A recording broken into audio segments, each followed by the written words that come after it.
Okay, so bringing you inside the freight forecast report. This here is the primary table summarizing all of the forecasts.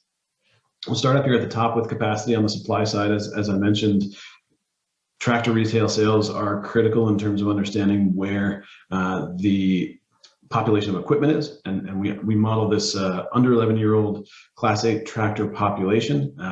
Partly because we know from our used truck database that after 11 years old, tractors tend not to be doing highway service anymore. Of course, older trucks can do highway service, so it's important to consider those older trucks.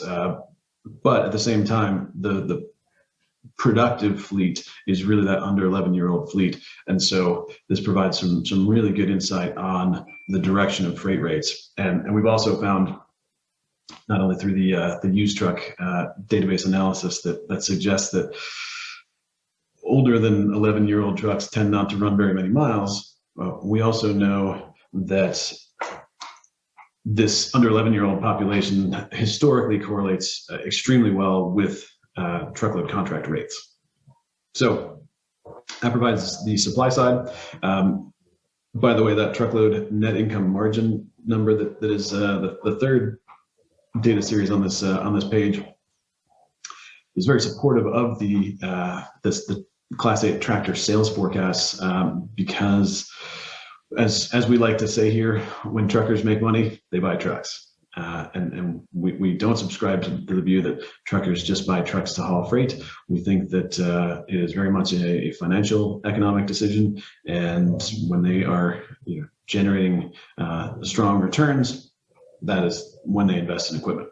So I mentioned earlier on the volume side, the cash shipments index, which is an excellent indicator.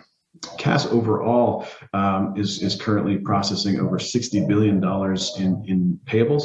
Not all of that is for the freight sector, but the majority is, and so it's a very deep database that really has an excellent cross section of just hundreds and hundreds of shippers, who are processing their bills through Cass, and so this is widely known as one of the best indicators of what's happening in the freight sector.